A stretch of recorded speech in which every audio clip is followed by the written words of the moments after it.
The stop is first drilled with a 5 mm split point drill. The drill is pegged to prevent the chips from clogging the drill. The drill is frequently pulled out to clear chips from the flutes.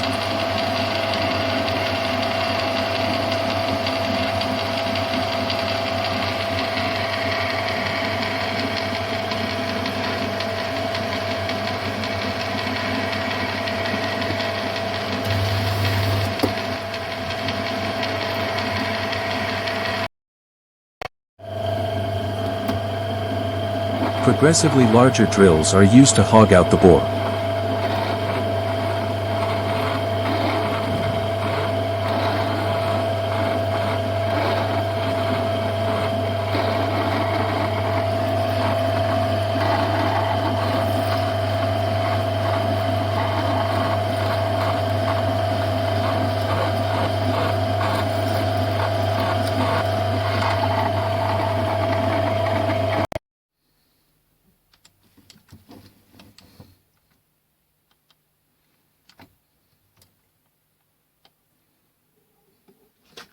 Finally, a boring bar is used to open the hole to 18 mm.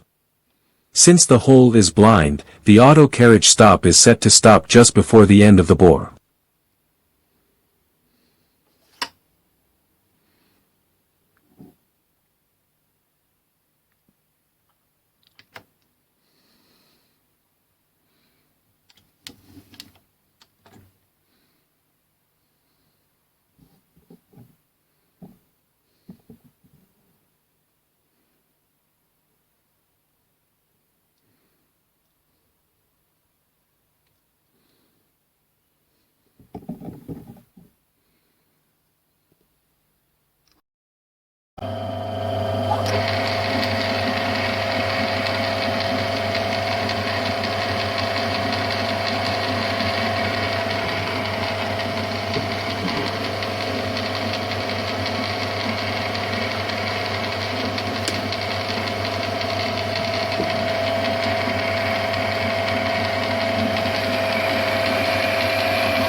An 8-degree internal taper needs to be cut. When the compound is angled at 8 degrees and it is moved by 20 mm, a dial indicator held in the tool post would indicate 2.81 mm. This value is 20 times 10^8.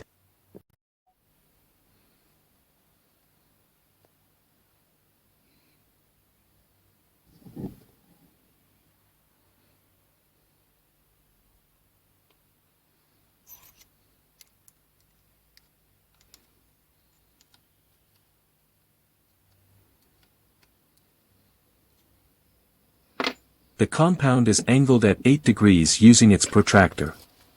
The dial indicator held in the tool post is set perpendicular to the compound.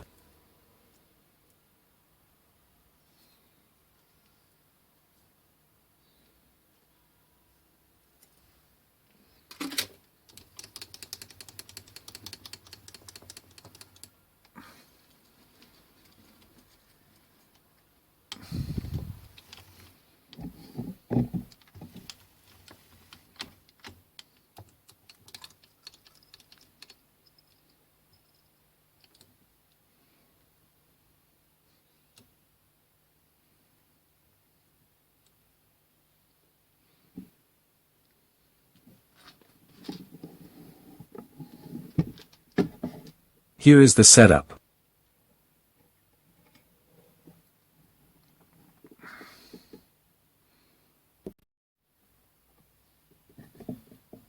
The compound is moved forward to take up the backlash and its dial zeroed.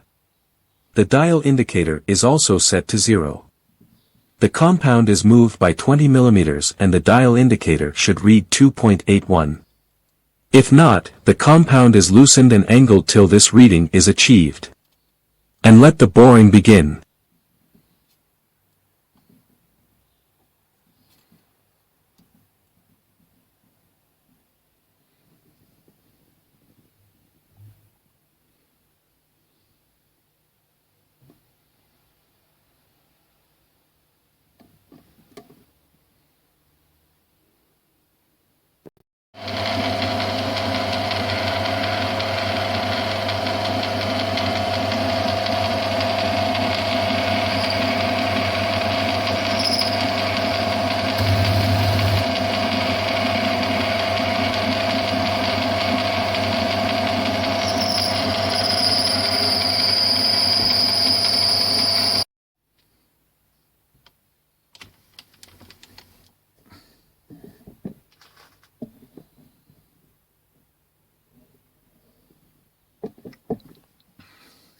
Here is the bore and the collet fits perfectly. The collet, in its expanded state, should not go all the way in.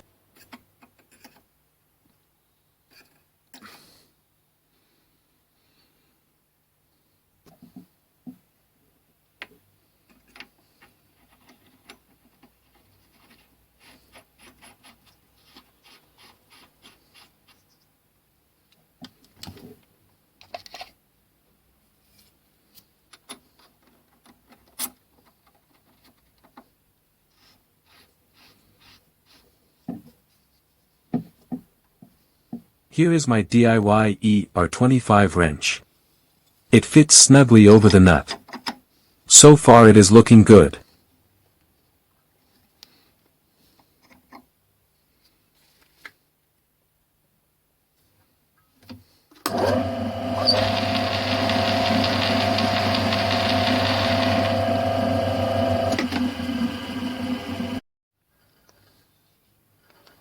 These are very affordable collets and collet nut. However, their quality is surprisingly good. The runout is 0.01 millimeters.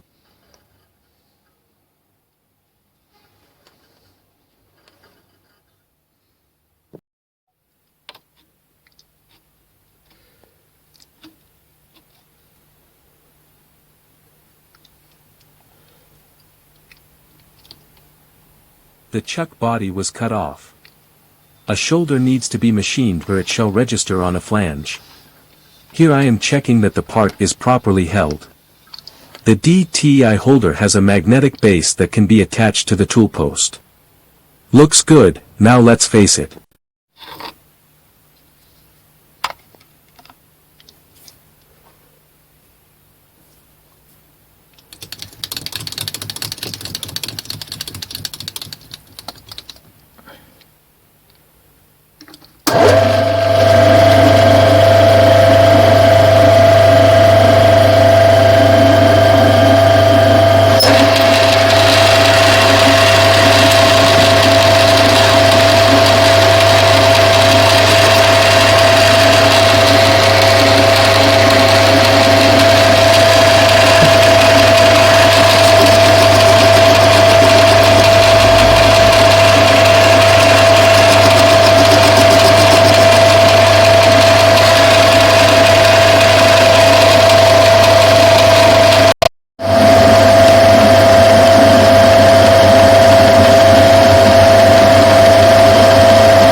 Before I press the chuck body into its flange, I need to mill 2 flats.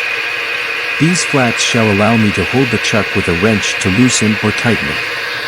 A flat is cut on one side and the cutter lowered by the required amount. The part is then rotated and a parallel is used to locate the cut.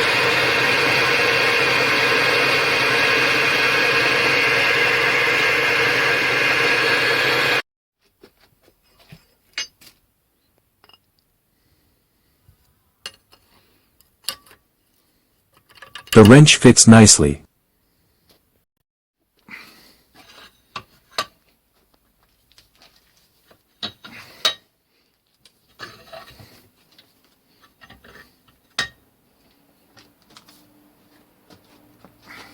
The chuck body is pressed into its flange. Here is how the parts will fit together.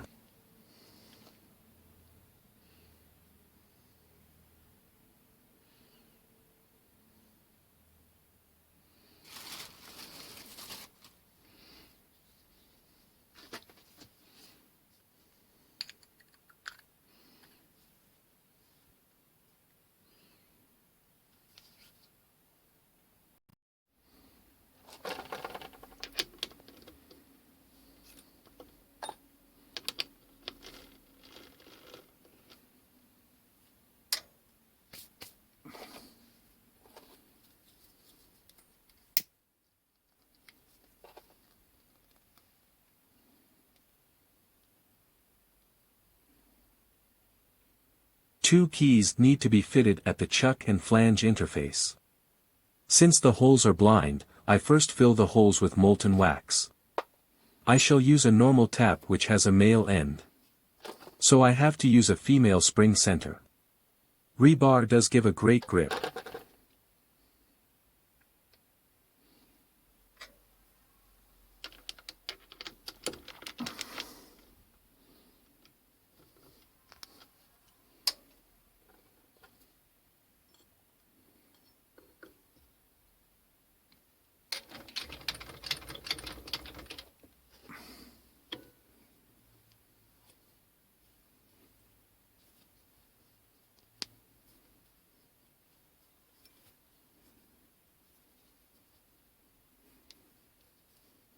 The wax acts as a tap lubricant and pushes out the chips. The chips become mixed in with the wax and clear the hole.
I tapped the hole 316 UNF and used an M5 grub screw. These threads are very similar, but one is slightly larger than the other. The M5 is a tight fit in the 316 thread, exactly what I want from a key.